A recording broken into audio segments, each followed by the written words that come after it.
مشرق وسطی میں بڑھتی ہوئی کشیدگی کے باعث پیٹرولیم مصنوعات کی قیمتوں اور دستیابی کی غیر یقینی صورتحال سے نمٹنے کے لیے وزیر اعظم شہباز شریف نے کفایت شعاری اور توانائی کی بچت کے لیے 14 نکاتی منصوبہ پیش کیا ہے۔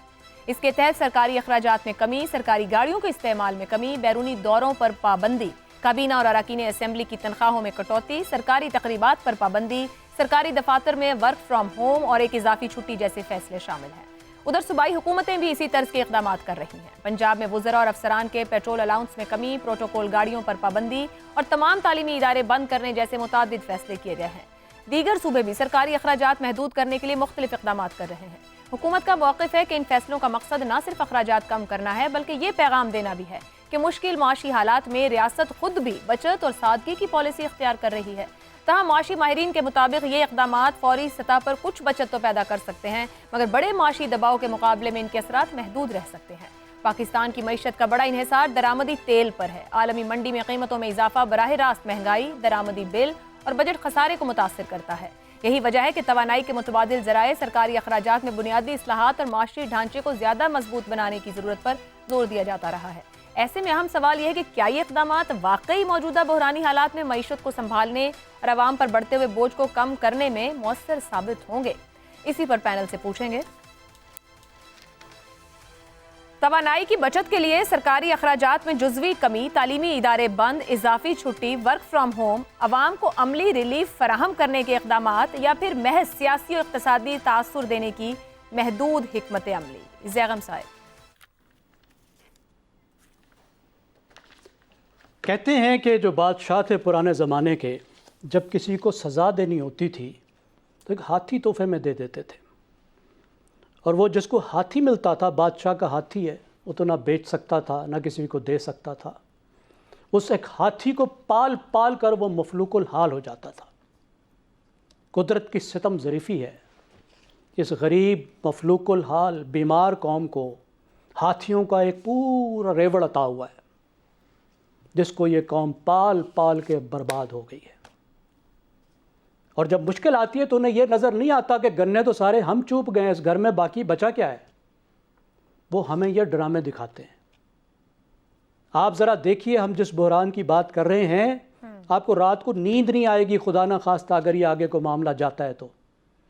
ذرا پاکستان کے ذرا ٹریڈ کے ڈیفیسٹ کو تو دیکھیں، کرنٹ اکاؤنٹ کو تو دیکھیں تو صحیح پیسہ کہاں سے آتا ہے۔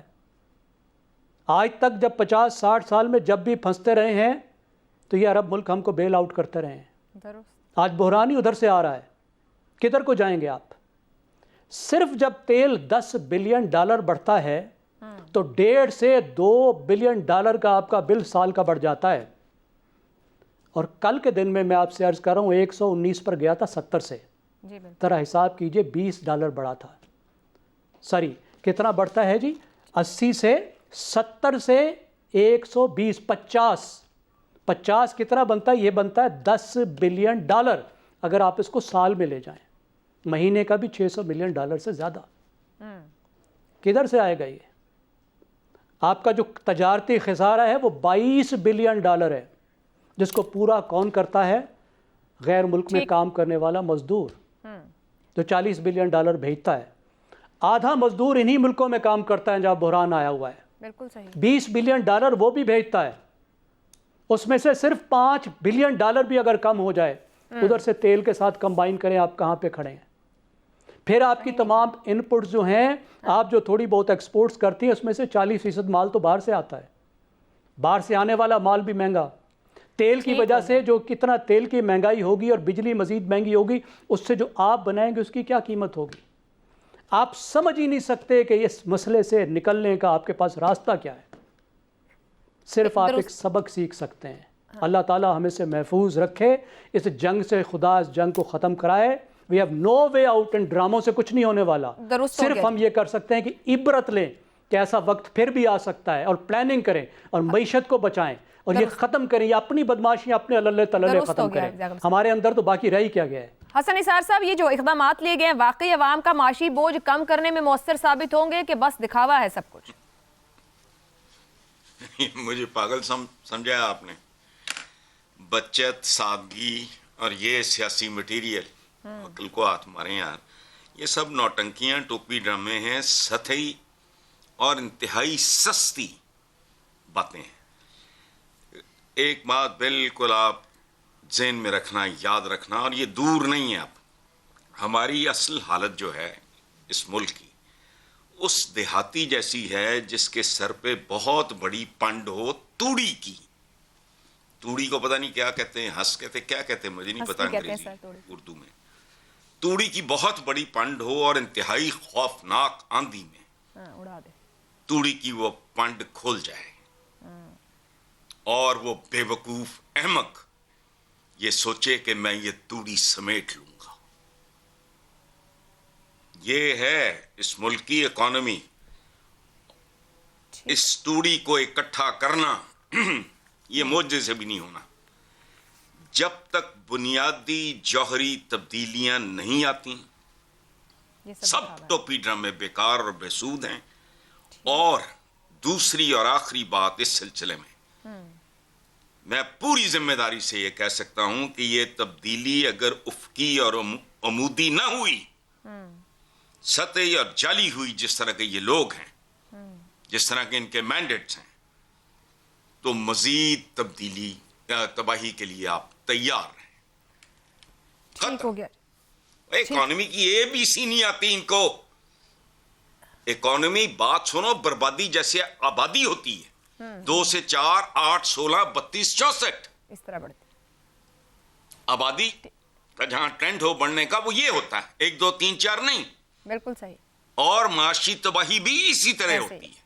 یہ 2 سے 4 4 سے 8 8 سے 16 16 سے 32 بالکل بوگس بات ہے یہ ساری.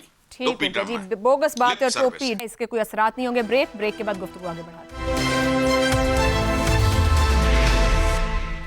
پروگرام کے آخری حصے میں ایک بار پھر خوش آمدید. شہزاد صاحب، یہ جو کفایت شعاری اقدامات لیے گئے ہیں کیا وقتی طور پہ بحران کم کرنے میں عمل دیں گے، حصہ ڈالیں گے، یا توانائی بچت اور دیگر نظم و ضبط جو اوپر جو گفتگو ہوئی ہے طویل المدتی کسی پالیسی کی بنیاد بھی رکھیں گے، یعنی کہ ٹرینڈ سیٹر بن سکتے ہیں؟ اچھا، ایک تو عائشہ زیغم صاحب نے یہ نہیں بتایا کہ جو ہاتھیوں کی فوج ظفر موج ہے ہمارے پاس، یہ سفید ہیں یا کسی اور رنگ کے ہیں. تو وہ یہ بھی بتا دیتے تو بڑی اچھی بات تھی. مجھے تو لگتا ہے سفید ہیں سب کے سب. بہرحال وہ سائڈ پہ کرتے ہیں. دیکھیے، بہت ساری ایسی باتیں ہیں جو ہم یہاں پہ بیٹھ کے نہیں کر سکتے. یہ جو للے تللے ہیں، یہ جو عیاشیاں ہیں، یہ جو خریداریاں ہیں، یہ جو سفر ہیں، یہ جو سیریں ہیں، یہ کب بند ہوں گی؟ کون بند کرے گا؟ یہ کب تک چل سکتی ہیں؟ یہ کون سی جین زی ہوگی یا زین زی الفا ہوگی؟ مجھے نہیں پتا کس دور میں کس وقت کوئی ان کو روکے گا، ان کے ہاتھ کو پکڑے گا، ان کی گردنوں کو پکڑے گا اور کہے گا کہ یہ نہیں ہو سکتا. ہم بھوکے مر گئے ہیں، ہمارے پاس کچھ بھی نہیں ہے. پرائم منسٹر صاحب کل تقریر کر رہے تھے، کہتے ہیں میں نے ملک کو دیوالیہ ہونے سے بچایا. غلط بات کرتے ہیں معذرت کے ساتھ. یہ ملک دیوالیہ ہے آلریڈی. آپ 15 ارب ڈالر سالانہ بندوبست نہ کریں اگر، تو آپ تر ہی نہیں رہے، آپ ڈوبے ہوئے ہیں. یہ آپ کا حال ہے. 15 بلین ڈالر IMF کہتا ہے تم نے مجھے بندوبست کر کے دینا ہے، تب میں تمہیں اپنے حصے کے 2-3 ارب جو دینے ہیں سال کے وہ دوں گا. تو یہ تو آپ کا اصل حال ہے. اور 15 ارب کرتے کرتے آپ کبھی کس گھر دروازے کو کھٹکھٹاتے ہو، کبھی کس دروازے کو کھٹکھٹاتے ہو. کیا کہانیاں ہمیں سنا رہے ہیں. اپنی نالائکیاں، FBR کی نالائکیاں. FBR 600 ارب روپیہ ابھی تک اس سالانہ جو کرنا تھا نہیں کر پایا، شارٹیج ہے. اس کا انہوں نے کیا طریقہ نکالا؟ انہوں نے کہا 55 پہ بڑھاؤ، اس سے کوئی ٹیکس آمدن میں ہمارے پاس کمی زیادتی آ جائے گی، اس سے 200-250 ارب ادھر سے پورا ہو جائے گا. جھوٹ بولتے ہیں، ہمیں غلط چیزیں بتاتے ہیں، سچ نہیں بیان کرتے، اور اپنی کمزوریوں نالائکیوں کو اس طریقے سے کور کرنے کی کوشش کرتے ہیں. آپ کا کیا خیال ہے، اس میں سے کوئی بہتری آ سکتی ہے یا جس کی بنیاد جھوٹ، منافقت اور ہیرا پھیری پہ ہو؟ ہو ہی نہیں سکتا، سوال ہی پیدا نہیں ہوتا. ٹھیک ہو گیا جی. عامر صاحب، شہباز شریف صاحب ابھی نہیں، PDM دور حکومت سے ہی کفایت شعاری کی باتیں کر رہے ہیں، کمیٹیاں، اقدامات، رنگ برنگے منصوبے، مگر عملی نتائج صفر رہے ہیں. اب ایک بار پھر انہوں نے اعلان کر دیا ہے، اوپر بھی پینلسٹ کہہ رہے ہیں کہ سب جھوٹ ہے، ٹوپی ڈرامے ہیں. آپ کو لگتا ہے کہ کوئی بہتری نکلے گی اس میں سے؟ ایک ملک جو کہ بہت بری طرح سے متاثر ہو رہا ہے عالمی صورتحال سے، جو خطے کی اس کی صورتحال ہے، اس کا وزیر اعظم 25 کروڑ عوام کا وزیر اعظم، وہ ان کے اپنے عوام کے ساتھ رشتے میں جو اعتماد نظر آنا چاہیے تھا، وہ مجھے اس پوری پریس کانفرنس میں کہیں نہیں نظر آیا. کیونکہ دیکھیں، مشکل حالات میں آپ کی جو لیڈرشپ کے اوپر ڈیمانڈز ہوتی ہیں نا، وہ بھی بدل جاتی ہیں. آپ ٹیلی پرومپٹر سے 14 نکات پڑھ کے جو ہے وہ کسی کو کنونس نہیں کر سکتے کہ ہاں یہ سب آپ کو وہ کرنا ہے. آپ کو لیڈ بائی ایگزامپل بھی کرنا ہوتا ہے اور آپ کو ایک خاص اعتماد سے اپنے عوام سے بات کرنی ہوتی ہے, کیونکہ جن عملی اقدامات کا آپ اعلان کر رہے ہوتے ہو ان سے کہیں زیادہ اہمیت ہوتی ہے اس اعتماد اور اس بھروسے کی جو عوام کو ان عملی اقدامات میں ہو. اگر آپ ان کو اس طرح سے بیان کر رہے ہیں, اس طرح سے عوام کے پاس لے جا رہے ہیں کہ آپ کو دیکھ کے صاف لگ رہا ہے کہ آپ کو خود ہی یقین نہیں ہے ان اقدامات کی افادیت کے اوپر, تو عوام بھلا اس کے اوپر کس طرح سے موٹیویٹ ہوگی اور کس طرح سے وہ جو ہے اس کے اندر کوئی یقین پیدا کرے گی. اور یہ بات ان تک محدود نہیں ہے, یہ سب کے سب صوبوں نے بھی یہی اقدامات لیے ہیں. آپ کسی کی ایک مجھے ایگزامپل دے دے جو کھل کے سامنے آیا ہو عوام کے, پہلے ایکسپلین کیا انہوں نے کہ یہ کیا, یہ آپ کے ذہن میں اگر یہ کنفیوژن ہے کہ یہ 55 روپے ایک دم سے ہمیں پیٹرول کی قیمت کیوں بڑھانی پڑی, تو وہ کیوں ہے, اس کی کیا. پھر ان کو کہا صرف یہ حکومت کی نہیں ہے, کسی ایک سیاسی جماعت کی نہیں, پورے پاکستان کی جنگ ہے, اس میں شامل ہوں. آپ یہ کر سکتے ہیں کہ ہم نے کوئی کوشش کی عوام کو انوالو کرنے کی کہ آئیے مل کے اس صورتحال سے نمٹنے کا مقابلہ کرتے ہیں. نہیں, یہ وہی رسمی سے 14 نکات 12 کر دیں, 14 کر دیں, 24 کر دیں, سب کو پتا ہے اس سے کچھ نہیں ہونا. میرے لیے ٹرولی ہارٹ بریکنگ چیز یہ تھی عائشہ کہ وہ جو ایک وار ٹائم میں ایک ملک کو, ایک عوام کو ایک لیڈرشپ چاہیے ہوتی ہے, وہ ابھی تک مجھے کہیں نہیں.